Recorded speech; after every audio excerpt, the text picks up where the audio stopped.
मुझे डर लगता है कहीं मेरा बेटा भी ऐसे ना हो जाए। और आप सभी चैनल को सब्सक्राइब कर लीजिएगा। जो भी YouTube पर देख रहे हैं चैनल को सब्सक्राइब कर लीजिए और शेयर कीजिएगा। राधे राधे दोस्तों, स्वागत है आपका हमारे YouTube channel reaction by Usha में। बात करेंगे हम आज ऐसी महिला की जो कि पंडाल में आती है और कहती है गुरुजी हमारी 10 साल की बेटी है और एक छोटा बेटा है, जो कि बेटी हमारी बिल्कुल बात नहीं मानती। कोई भी काम अगर बात को कहो तो नजरअंदाज करती है, सुना अनसुना करती है। तो दोस्तों आइए देखते हैं कि हमारे गुरुजी उस बेटी को क्या समझाते हैं। आज का वीडियो बहुत ही ज्ञानवर्धक होने वाला है, बीच में छोड़ के ना जाइएगा, बने रहिए हमारे साथ इस वीडियो के अंदर। राधे राधे गुरुजी। हाँ, आपके चरणों में मेरा कोटि कोटि प्रणाम। खुश रहिए। गुरुजी आप हमारे सबके लिए बहुत प्रिय हैं। गुरुजी गुरुजी हमारी सासू माँ आपकी बहुत बड़ी फैन है, वो आपको बहुत प्यार करती है। वो कहती है कि ये हमारे बेटे जैसे हो। बिल्कुल, हम बेटे ही हैं आप सबके। जी जी गुरुजी हमारा बेटा है, आपसे कुछ पूछना चाहता है। पूछिए। राधे राधे गुरुदेव। आराम से, माइक ना फाड़ दो। आपके चरणों में मेरा सहस्त्र प्रणाम। जी, मैं दिख रहा हूँ आपको? हाँ हाँ हाँ गुरुदेव, कह रहा हूँ मैं, एक प्रश्न है। बोलो। कह रहा हूँ कि मेरे को ना मोबाइल एडिक्शन ज्यादा है, वो मैं छुड़ाना चाहता हूँ। बहुत प्रॉब्लम फेस किया हूँ मैं। तो छोड़ दो ना।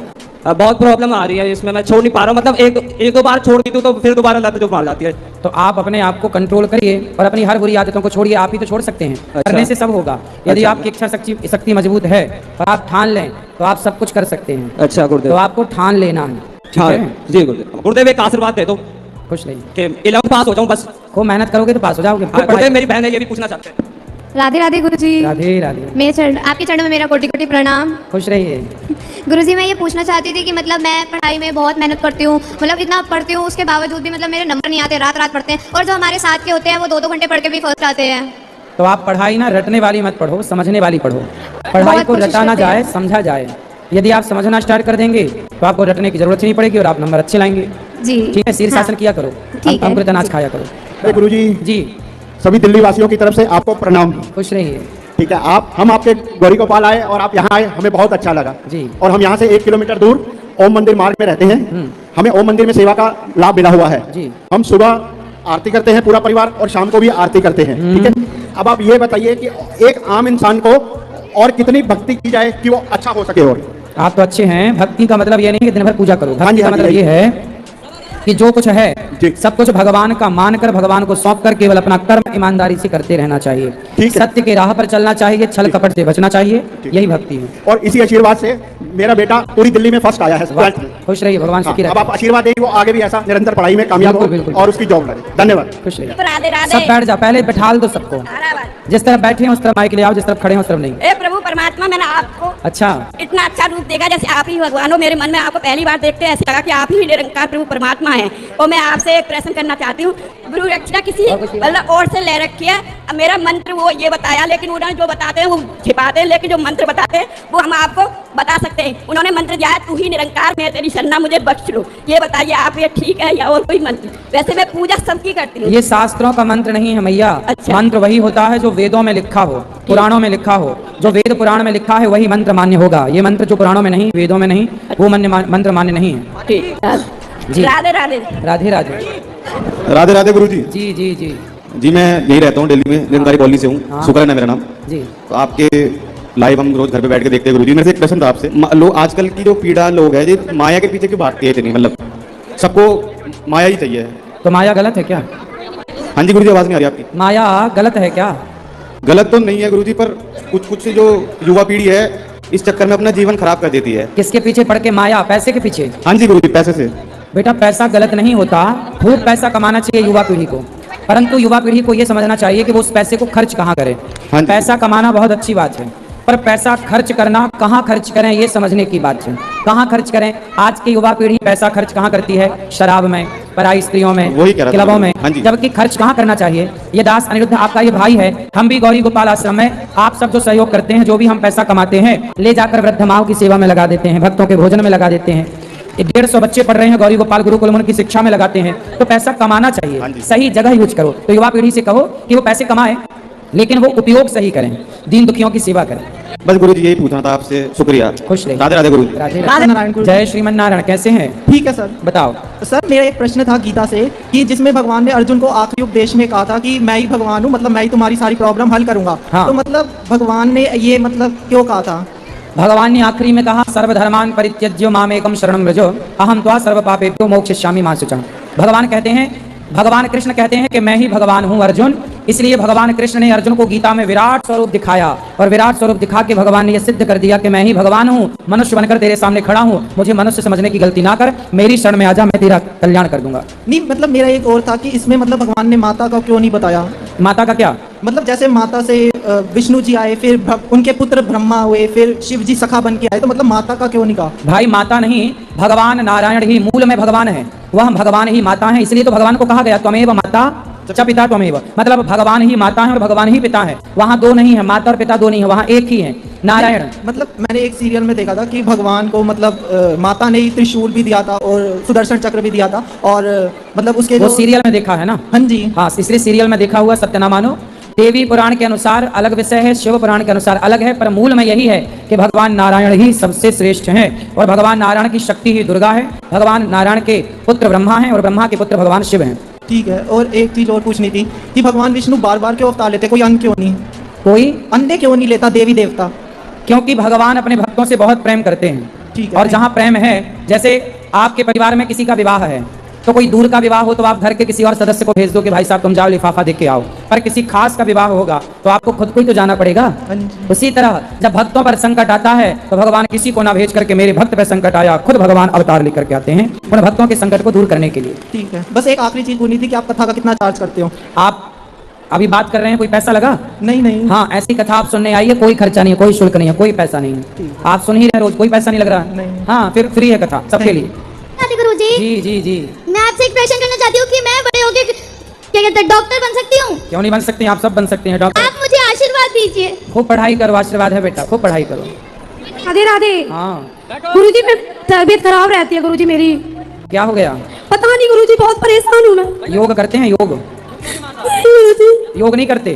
पूजा करने का मन नहीं करता। अरे पूजा नहीं, योग योग करते हैं, योगा। नहीं गुरुजी। फिर नहीं करते तो रोना सही है, फिर रोती रहो ऐसे ही। भागवत देखती हूँ। भागवत देखती हो, ठीक है, पर योग करो, बीमारियों से बचना है तो योग आसन, सूर्य नमस्कार की 12 आसन है, सवेरे सवेरे जाग कर थोड़ा योग करो, खान पान ठीक करो, गुरुजी अपना आशीर्वाद दो मुझे। आशीर्वाद तो है।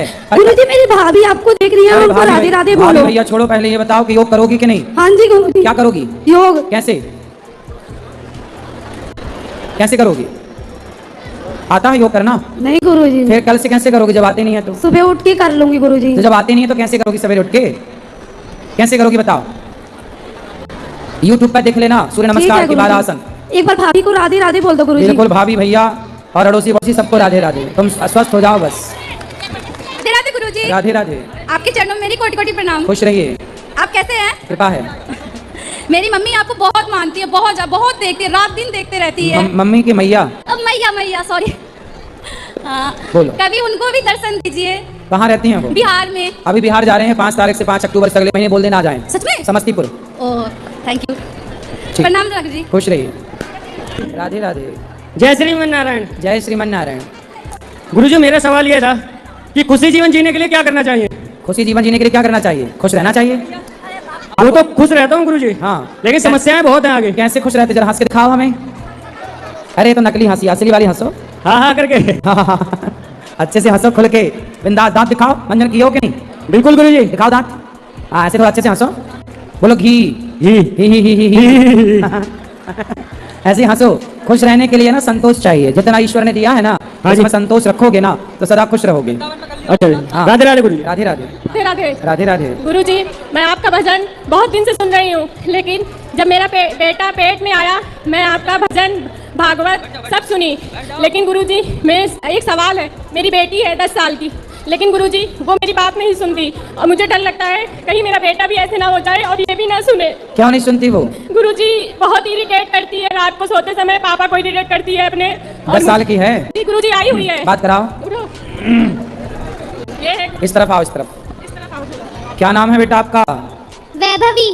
वैभवी। अच्छा, तो पढ़ती हो बेटा? हाँ। कौन सी कक्षा में? 5th। तो परेशान क्यों करती हो अपने माँ बाप को? क्या खाती हो आप सवेरे सवेरे? नाश्ते में क्या लेती हो? केला। अच्छा, और भोजन में दोपहर में? दाल चावल। अच्छा, और पिज्जा बर्गर भी खाती हो? नहीं, कभी कभी। और चाउमीन? नहीं, ज्यादा नहीं। ज्यादा नहीं, कम मतलब कितना? 1-2 किलो? थोड़ा सा। अच्छा, तो माँ कौन होती है जानते हो? भगवान होती हैं। तो भगवान से लड़ना चाहिए। नहीं। तो आप तो लड़ती हो। मैं लड़ती नहीं हूँ। फिर क्या बोलती हो? मुझे गुस्सा आ जाता है। किस पर गुस्सा आता है बताओ? गुरुजी, कोई बात बोलनी होगी तो एक दो बार धीरे से बोलूंगी तो नहीं सुनेगी, और जब खुद तेज से चिल्ला के बोलूंगी तब वो चीज करेगी। और गुरुजी मोबाइल भी देखती है बहुत। तो मोबाइल दो मत ना, क्यों देती हो? देखना गुरुजी, मोबाइल जब स्कूल से आती है तो कहती है थोड़ी देर दे दो प्लीज, बच्चे से बिजी हो जाती हूँ। मत दो मोबाइल, मत दो बेटा, पढ़ो खेलो, ऐसे खेलो, बच्चों से बोलो ऐसे खेलो। गुरुजी पता नहीं कुछ बन के दिखाएगी कि नहीं, बस दिखाएगी, परेशान ना होइए, लेकिन मोबाइल कम से कम दो। गुरुजी मेरे बेटे को एक बार आशीर्वाद दे दो। बिल्कुल आशीर्वाद है, खुश हो। राधे राधे बोलो। चलो, हरे कृष्ण महाराज जी। हरे कृष्ण। प्रणाम करता हूँ आपके चरणों में। और आप इतना प्रेम से और प्यार से सबको समझाते तब भी नहीं समझते हैं, और आपके चेहरे पे मुस्कान बनी रहती है, बड़ा है। महाराज जी, मैं ये कहना चाहता हूँ, मेरा पूरा परिवार आपकी कथा सुनता है। मैं इस्कॉन से जुड़ा हूँ। मेरे घर में आपकी कथा चलती रहती है। मेरे परिवार में मतलब मेरा बच्चा आपका बहुत बड़ा फैन, मैं भी फैन हूँ आपका। और कुछ बातें आपने अभी कही थी वो प्रैक्टिकल जीवन में सत्य है। हमने हमारा बिजनेस आधी टेबल से शुरू किया, आज कृष्ण कृपा से काफ़ी बड़ा है। हम कथाओं में स्टॉल लगाते, जगह जगह, बॉम्बे में रहता हूँ मैं जगह जगह कथाओं में स्टॉल लगाता हूँ। मेरा अनुभव है, आपके काफ़ी प्रेमी लोग हैं और काफ़ी आपको फॉलो करते हैं। और जैसे आप महाराज जी अभी एक सवाल किए थे, एक माता ने सवाल किया था, वो थोड़ा शास्त्रों के मुझे ऐसा लगा, तो आपने पब्लिक के सामने बोला, मैं इसलिए आपको बोलना चाहता हूँ क्योंकि जैसा कि वो माता ने पूछा था, तुलसी माला पहन कर क्या प्याज लहसुन खा सकते हैं? मगर शास्त्रों का सिद्धांत तो नहीं है। हमने भी सुना है परम पूज्य राजेंद्र दास महाराज जी से, बड़े बड़े कथाकारों से। ये मेरा प्रश्न है। दूसरा, पहले इसका उत्तर दे दें। देखो, ये बात मैंने पहले 1000 बार कह चुका हूँ कि ठाकुर जी का भोग नहीं लगता प्याज खाने के बाद, मतलब प्याज का भोग ठाकुर जी को नहीं लगता। परंतु जो लहसुन प्याज है वो हमें नहीं खानी चाहिए, हम खाते भी नहीं। अब कोई कहे कि जी हमारे घर में प्याज तो सब खाते हैं, छोड़ नहीं सकते क्योंकि हम छोड़ देंगे पर घर में बनती है। अब प्याज कोई खाता है और उसकी इच्छा है कि तुलसी की माला पहनी है, तो क्या उससे वंचित रखा जाए तुलसी की माला से इसलिए कि वो प्याज खाता है? ये बताइए, प्याज नहीं खाना चाहिए, मैं भी नहीं खाता। यहाँ रसोई बनती है हजारों लोगों की, वहाँ भी नहीं बनता, ठाकुर जी का भोग नहीं लगता। पर एक बात बताइए कि प्याज छोड़ना और झूठ को पकड़े रहना, कपट को पकड़े रहना, अभिमान को पकड़े रहना, तो अभिमान पकड़ना, झूठ पकड़ना, कपट पकड़ना या प्याज पकड़े रहना, प्याज तो छूट ही जाएगी। आयुर्वेद में प्याज का स्थान है ना? आप मानते हैं इस बात को? है ना? आपकी दादी नानी ने बचपन में शायद कहा हो कि सर्दियों में लहसुन लोग इसलिए खाते हैं कि सर्दी ना लगे, गर्मियों में प्याज इसलिए खाते हैं कि लू ना लगे, दवा का काम करता। दवा आयुर्वेद में इसका स्थान है। तो अब आयुर्वेद में तो इसका स्थान है, पर झूठ कपट का कहीं स्थान नहीं है। तो क्या झूठ कपट त्याग करके क्या वो लोग त्याग रहे हैं? लहसुन प्याज त्याग दें, अच्छा है, उसके पहले मेरी मान्यता है झूठ कपट का त्याग करें। उनकी इच्छा है कि हमारे घर में लहसुन प्याज खाते हैं, क्या मैं पहन सकती हूँ? हाँ, आप पहन सकते हैं, इसलिए पहन सकते हैं आपकी श्रद्धा है, तुलसी गले में होगी, और तुलसी पहन के किसी के प्राण निकल जाएं, वो कितना भी बड़ा पापी हो तो तुलसी के प्रभाव से उसकी सदगति हो जाएगी। अब मैं कह दूं कि नहीं पहनना, तो क्या उसके साथ गलत नहीं हो जाएगा? ये बात सही महाराज जी। मैंने इस पक्ष को देख करके ये हमें कहना पड़ता है, क्योंकि हम कहें कि छोड़ दो तो वो छोड़ेंगे तो नहीं, तुलसी और नहीं पहनेंगे। तो क्यों ना धीरे धीरे बच्चे को दवाई जब दी जाती है ना, तो शहद में मिलाकर दी जाती है। तो देखा दोस्तों, जैसे कि उस महिला ने कहा कि हमारी बेटी सुनी अनसुनी करती है, तो दोस्तों ये हकीकत है कि आजकल के बच्चे, कुछ बच्चे ऐसे हैं कि जो माँ बाप की बात एक बार में नहीं सुनते हैं, सुन लेते हैं लेकिन उसे नजरअंदाज करते रहते हैं। तो आप अपने बच्चों को बहुत ही अच्छे से संस्कार दीजिए, और शुरू में ही अगर आप अपने बच्चे को डांट के या उसे समझा के रखते हैं तो वो बड़े होके आपकी बात सुनेंगे। लेकिन अगर बचपन से ही बच्चे बिल्कुल भी आपकी नहीं सुनते हैं और आप उन्हें अनदेखा करते हैं, तो बड़े होकर बच्चे हम पर ही वो भारी पड़ते हैं। इसलिए दोस्तों, आज की वीडियो से आपको जो भी ज्ञान प्राप्त हुआ हो, आप हमें कमेंट बॉक्स में कमेंट करके जरूर बताएं। और हाँ, अगर अभी तक आपने हमारे चैनल को सब्सक्राइब नहीं किया है तो हमारे चैनल को सब्सक्राइब करें, हमारी वीडियो को ज्यादा से ज्यादा लाइक और शेयर करें, बेल वाला बटन दबाना ना भूलें, कमेंट में राधे राधे लिखना ना भूलें। मिलेंगे किसी ऐसी ही अन्य वीडियो के साथ, तब तक के लिए राधे राधे।